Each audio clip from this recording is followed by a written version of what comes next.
नंदनवन जंगल में लाडो अपनी माँ टुनटुनी के साथ रहती है।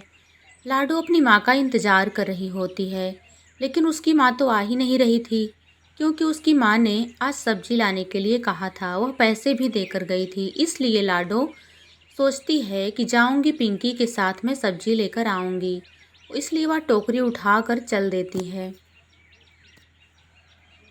वह अपनी माँ के साथ कई बार सब्जियां लाने के लिए गई थी, इसलिए उसे जंगल के बाजार का रास्ता पता था और कभी कभार सब्जियां अपनी दोस्त पिंकी के साथ लाती रहती थी। इसलिए वह पिंकी के पास गई और बोली, पिंकी, आज मेरी माँ नहीं आ रही है। पता नहीं क्यों वो लेट हो रही है। कहीं लगता है दूर दाना चुगने के लिए चली गई है।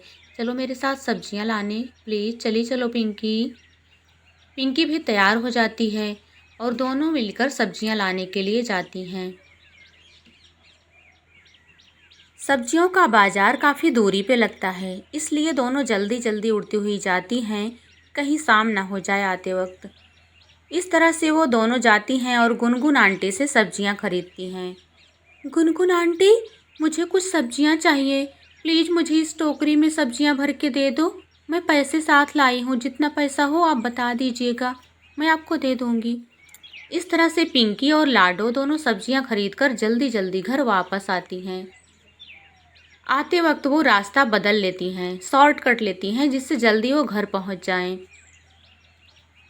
और इस तरह से लाडो और पिंकी सब्जियां खरीद कर जल्दी से अपने घर पहुंच जाती हैं। लाडो सब्जियां खरीद कर जब घर पहुंचती है तो देखती है कि टुनटुनी अभी तक नहीं आई है।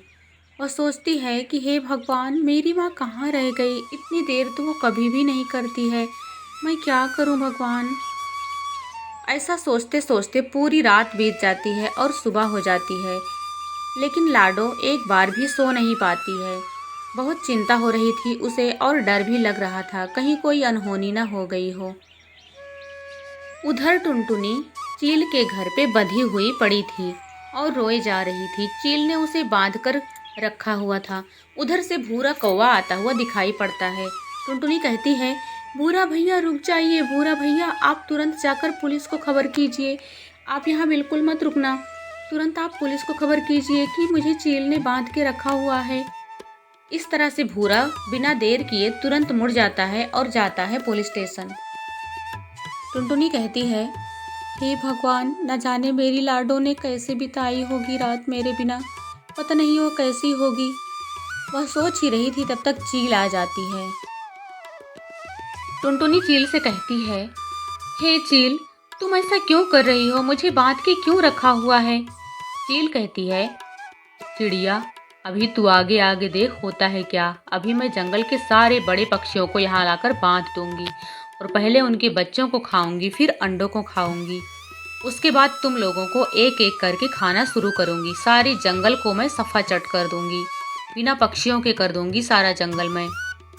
तुम जानती हो मैं ये किस लिए कर रही हूँ। टुनटुनी कहती है, नहीं, मैं नहीं जानती, लेकिन जो भी कर रही हो बहुत गलत कर रही हो। तुम्हें इसका अंजाम भुगतना पड़ेगा।